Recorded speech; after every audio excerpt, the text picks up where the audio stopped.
अस्सलाम वालेकुम dear student. जैसे कि हम लोग कर रहे थे अपना चैप्टर 2 जिसकी 2.2 भी हमने कंप्लीट कर लिया। आज हमने स्टार्ट करनी है इसकी एक्सरसाइज 2.3। 2.3 में हमारे पास क्वेश्चन नंबर 1 है, find characteristic of the following number. अब मैंने आपको लॉग फॉर्म बताई है और एक्सपोनेंशियल फॉर्म बताई है। अब एक चीज़ और न्यू आई है, वो क्या है? कैरेक्टरिस्टिक। ठीक है, इसके लिए हम प्रीवियस देखते हैं आपके पास कि कैरेक्टरिस्टिक होता क्या है।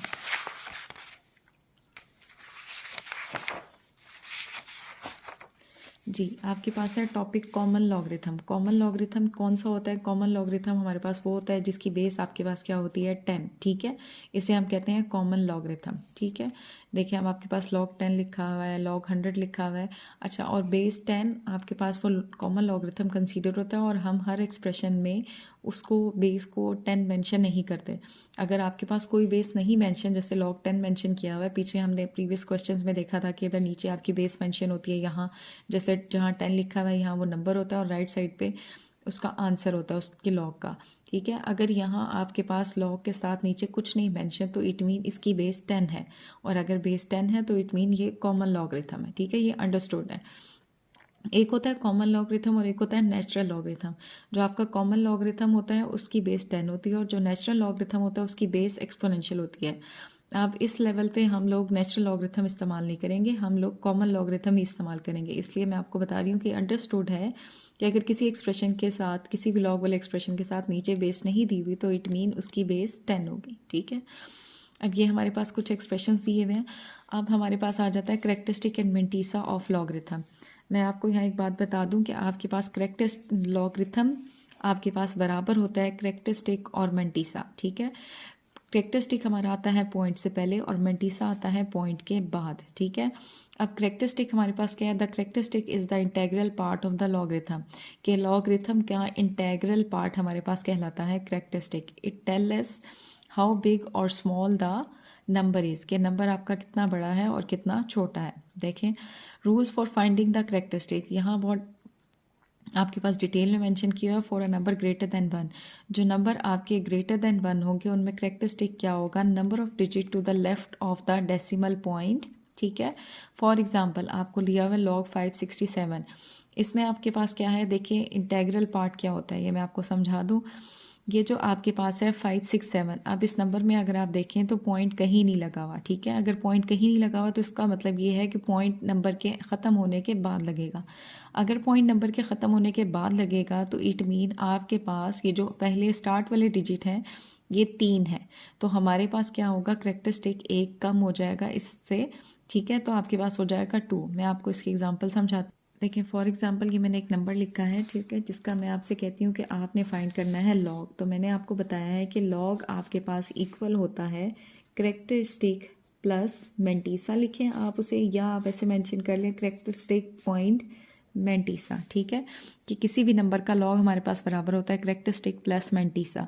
आपने लॉग फाइंड करना है तो आपने ये दो चीज़ें फाइंड करनी है, एक कैरेक्टरिस्टिक और एक मेंटीसा। ठीक है, अब कैरेक्टरिस्टिक हम कैसे फाइंड करते हैं? कैरेक्टरिस्टिक फाइंड करने के लिए आप इस्तेमाल करते हैं इंटेग्रल पार्ट। आई का मतलब है इंटेग्रल और पी का मतलब है पार्ट।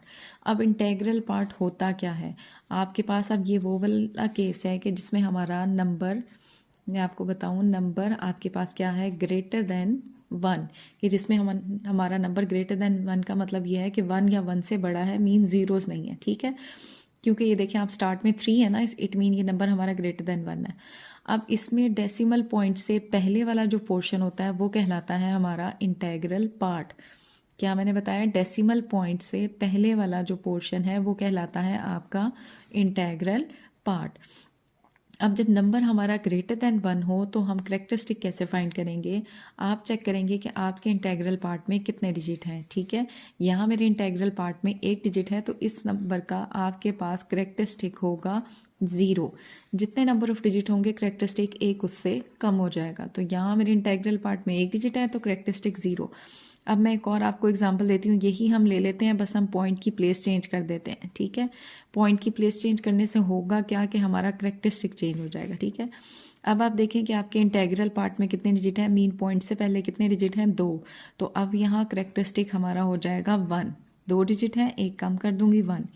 सेम मैं आपको एक नेक्स्ट एग्जांपल देती हूँ इसी की। अब हम क्या करते हैं? पॉइंट को चेंज कर देते हैं। तो हमारे पास अब आपके पास क्या है? मैं पॉइंट लगा रही हूँ 5 के बाद। ठीक है, पॉइंट मैंने लगा दिया 5 के बाद। अब आपके इंटेग्रल पार्ट में कितने डिजिट हैं? 3। तो अब आपका करेक्टरिस्टिक होगा 2, ठीक है। फॉर एग्जांपल अब मैं कहती हूँ कि मेरा पॉइंट नहीं है मेंशन, ठीक है, या हम कहते हैं कि ये पॉइंट यहाँ आ गया। अब आप देखें आपके इंटेग्रल पार्ट में मीन पॉइंट से पहले 4 डिजिट हैं, तो आपका करेक्टरिस्टिक होगा 5। तो इन शॉर्ट मैं आपको ये बताना चाह रही हूँ कि जब हमारा नंबर ग्रेटर देन 1 हो, ठीक है, तो उस सिचुएशन में क्या होता है, करेक्टरिस्टिक 1 कम हो जाता है। ग्रेटर देन 1 का मतलब ये है कि आप जिस नंबर का लॉग फाइंड करना है वो नॉन ज़ीरो डिजिट से स्टार्ट हो रहा है, ठीक है। तो आपके पास जैसे ये नॉन ज़ीरो डिजिट से स्टार्ट हो रहा है, ये भी सारे नॉन ज़ीरो डिजिट से स्टार्ट हो रहे हैं। तो हम कैसे करेक्टरिस्टिक फाइंड करते हैं, उसमें हम फाइंड करते हैं कि आपका इंटेग्रल पार्ट किधर है, ठीक है। इंटेग्रल पार्ट क्या होता है? जो डेसिमल पॉइंट से पहले वाला पोर्शन। आपने काउंट करना है कि आपके इंटेग्रल पार्ट में कितने डिजिट हैं। अगर आपके इंटेग्रल पार्ट में 1 डिजिट है तो करेक्टरिस्टिक 1 उससे कम होकर क्या हो जाएगा? 0। अगर आपके इंटेग्रल पार्ट में 2 डिजिट हैं तो करेक्टरिस्टिक 1 उससे कम होकर हो जाएगा 1। अगर 3 डिजिट है तो करेक्टरिस्टिक 1 उससे कम होकर हो जाएगा 2। अगर आपके पास 4 डिजिट हैं तो करेक्टरिस्टिक उससे 1 कम होकर, सॉरी यहाँ मैंने 5 मेंशन किया है, 5 नहीं आना आपके पास। इंटेग्रल पार्ट में 4 डिजिट हैं तो करेक्टरिस्टिक कम होकर एक आपके पास क्या आएगा? 3। ये बाय मिस्टेक 5 मेंशन हो गया, यहाँ करेक्टरिस्टिक 3 आना है। तो ये सिचुएशन है हमारी जब हमारा नंबर ग्रेटर देन 1 होगा, ठीक है। अब हम देखते हैं कि जब हमारा नंबर लेस देन 1 हो। लेस देन 1 का मतलब ये है कि जब आपका नंबर नेगेटिव हो, मीन 0 से स्टार्ट हो। फॉर एग्जांपल मैं आपसे कहती हूँ कि आपके पास है 0.3567, ये है मेरे पास एक नंबर जिसका मैंने फाइंड करना है लॉग। अब जब आपके पास नंबर ग्रेटर देन 1 था तो हमने इंटेग्रल पार्ट फाइंड किया था और फिर इंटेग्रल पार्ट में काउंट किए थे कितने नंबर ऑफ डिजिट हैं। अब जब हमारा नंबर लेस देन 1 है, मीन लेस देन 1 का मतलब ये है कि 0 से स्टार्ट हो रहा है। तो अब आप यहाँ करेक्टरिस्टिक कैसे फाइंड करेंगे? अब आप देखें आपके पॉइंट के बाद कोई ज़ीरो मेंशन है यहाँ। अगर कोई ज़ीरो नहीं मेंशन तो इस सिचुएशन में करेक्टरिस्टिक 1 ज़्यादा होगा, ठीक है।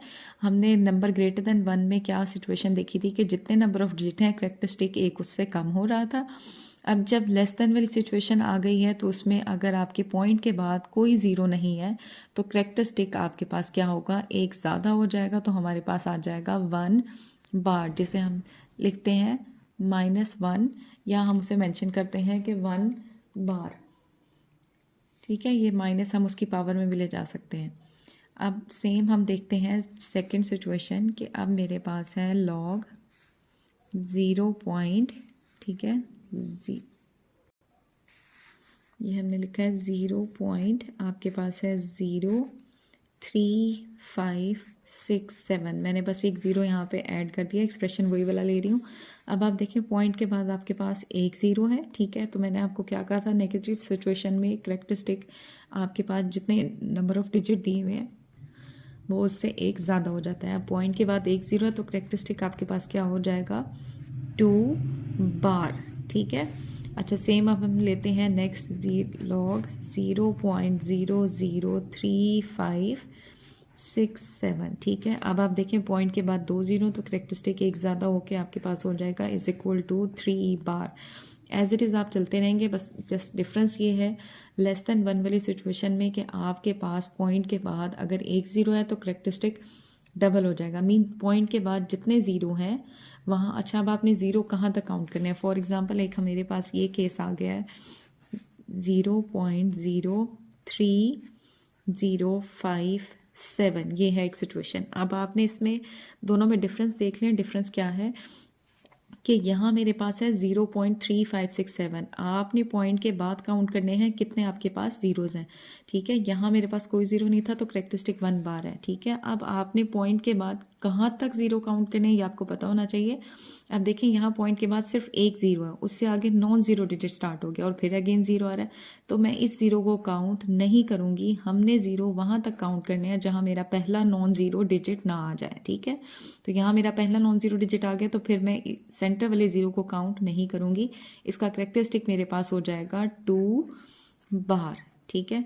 तो ये थी हमारे पास नेगेटिव वाले की सिचुएशन कि जब हमारे पास नंबर लेस देन 1 होगा तो पहली बात ये कि आपके पास करेक्टरिस्टिक नेगेटिव में होगा, मीन बार में, और पॉइंट के बाद जितने ज़ीरोज़ हैं करेक्टरिस्टिक 1 उससे ज़्यादा होगा। जी, तो ये था हमारे पास करेक्टरिस्टिक का कॉन्सेप्ट। मैंने आपको बता दिया नंबर ग्रेटर देन 1 के लिए करेक्टरिस्टिक, और नंबर जब लेस देन होगा तो उसके लिए करेक्टरिस्टिक क्या होगा। सेम आपको यहाँ आपकी बुक में भी कुछ एग्जांपल्स दी हुए हैं जिनमें बताया हुआ है कि आपके पास जब आपके पास नंबर पॉजिटिव में है, ग्रेटर देन 1 है, तो करेक्टरिस्टिक क्या होगा, और जब लेस देन 1 है तो करेक्टरिस्टिक क्या होगा। Thank you so much, but don't forget to subscribe the channel for more videos.